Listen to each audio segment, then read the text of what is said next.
Jesus Cristo. Sob vários aspectos, Jesus Cristo é uma pessoa singular, sendo que o mais importante é que ele centraliza o Evangelho da graça de Deus.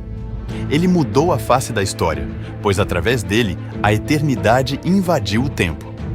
Deus se fez homem e a vida humana adquiriu, por meio de sua redenção, um significado que a eleva acima da ordem natural e a apropria para a comunhão e a obra de Deus. Mas será que tal vida é possível? Um filósofo poderia estar inclinado a dizer que não, tomando como base o conceito de que o abismo existente entre Deus e o homem é tão grande que não poderia ser transposto por um único ser, e que os elementos envolvidos são demasiadamente distintos para serem combinados em uma única personalidade. No entanto, os registros dos evangelhos nos apresentam tal personalidade.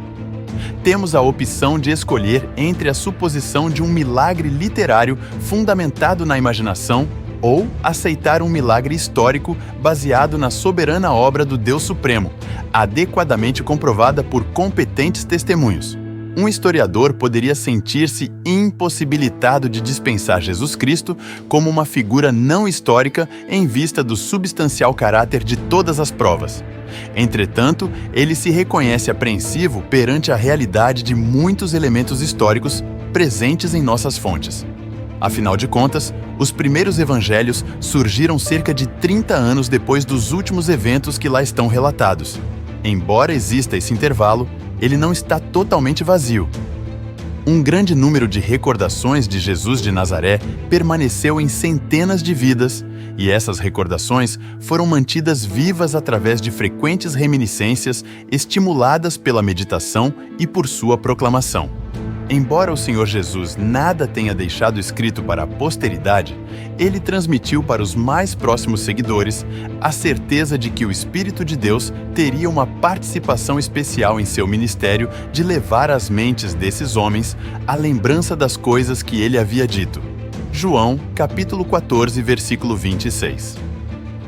Mesmo que não levássemos em conta esta ajuda espiritual, os discípulos nunca puderam se esquecer das cenas dramáticas que compartilharam com o Mestre. Alguns incidentes envolviam apenas a pessoa de Jesus, tal como o da tentação, mas não existem razões para supor que ele tivesse se isolado a ponto de não os informar sobre o que havia acontecido. Não é possível demonstrar que as matérias dos evangelhos estejam sempre organizadas dentro de uma ordem estritamente cronológica, mas está claro que todos os registros preservam uma ordem de acontecimentos que, procedendo daqueles que fizeram parte do início do ministério, vão até os que caracterizam o seu término, de modo que existe um sentido de progressividade e também de simetria. Ninguém poderia ficar com a impressão de que houvesse alguma coisa errada, ou de uma composição imaginária. O cenário para essa vida, a maior de todas as vidas, é a terra da Palestina em uma época em que Roma havia estabelecido a sua soberania sobre a maior parte do Oriente Próximo.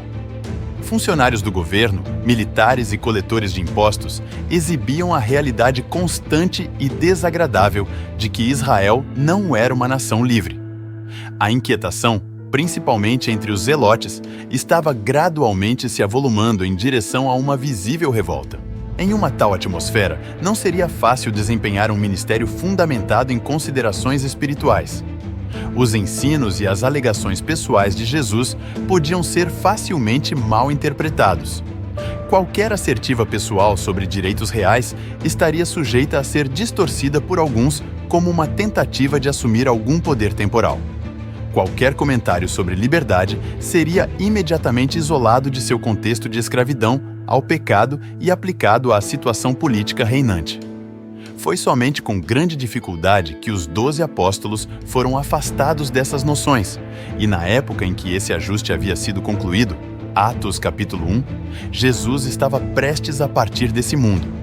Dessa forma, mesmo que o conceito temporal do reino de Deus houvesse persistido, a ele teria faltado qualquer possibilidade de realização, pois o Mestre estaria ausente desse cenário. Sob o controle do Espírito Santo, a Igreja conseguiu caminhar apenas ao longo das linhas estabelecidas por Jesus, um reino livre de razões e métodos mundanos. Roma não precisava temer nenhuma competição exercida por este.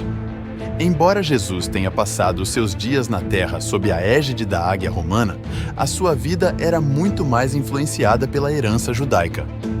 Tendo nascido de mãe judia e sendo criado em um lar repleto de conceitos religiosos, possivelmente às portas da pobreza, ele foi estimulado a amar as Escrituras e treinado na adoração e nas instruções da sinagoga.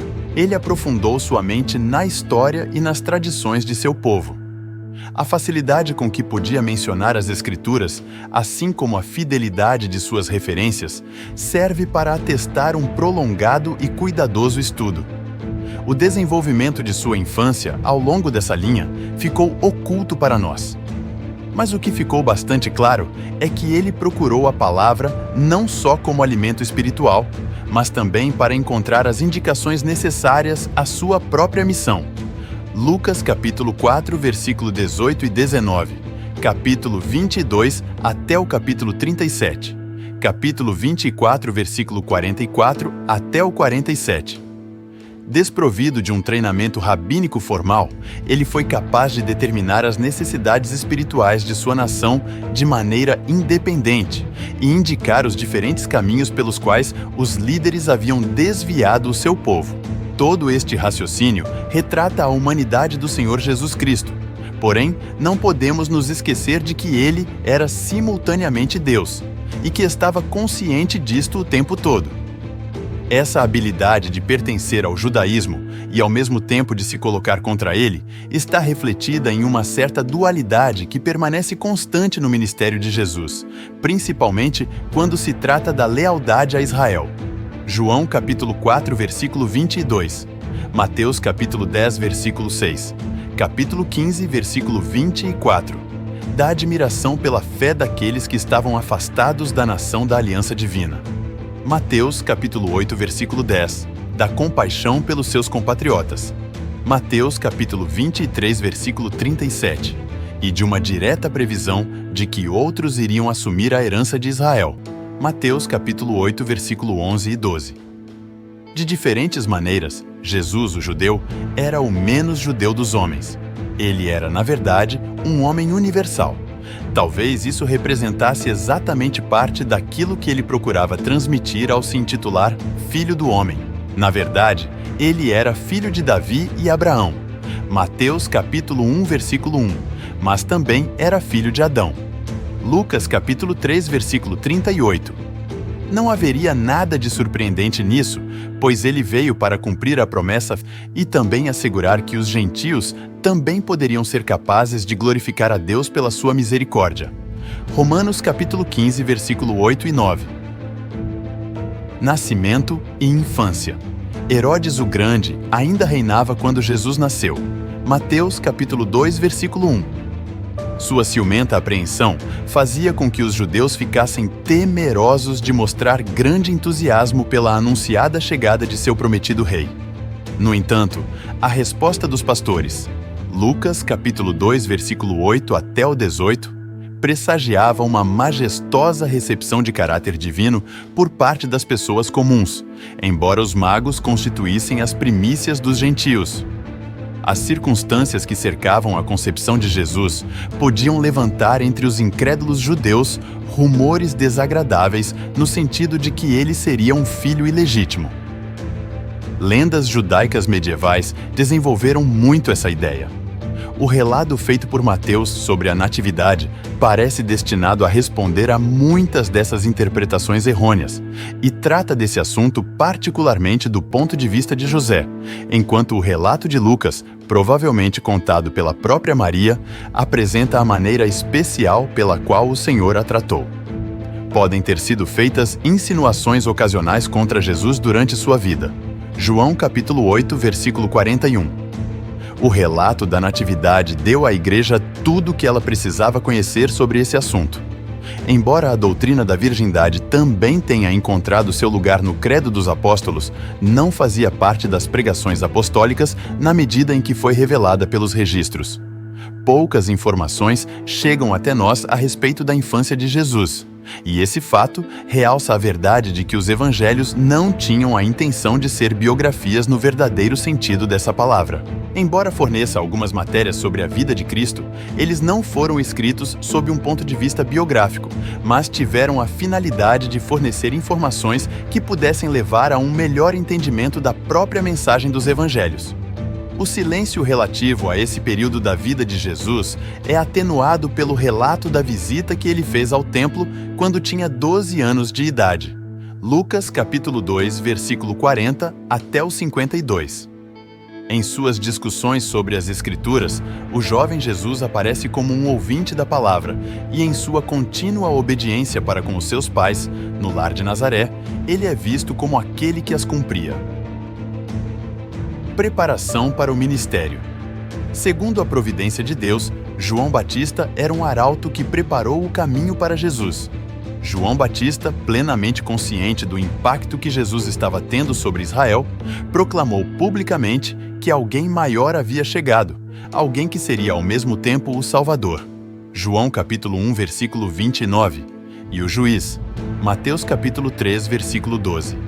E que os homens deveriam se arrepender de seus pecados por causa da proximidade do reino.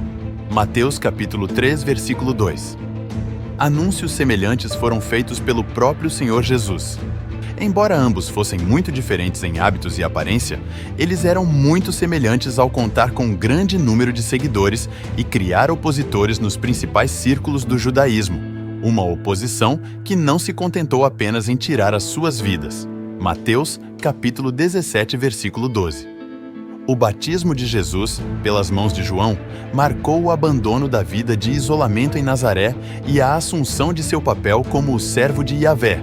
Mateus, capítulo 3, versículo 17. Salmos 2, versículo 7. Isaías, capítulo 42, versículo 10. Jesus foi morto, mas ressuscitou ao terceiro dia e está à direita de Deus Pai, intercedendo por cada um que não o nega. Jesus é o Salvador de todo aquele que quer a salvação. Aceite-o hoje mesmo.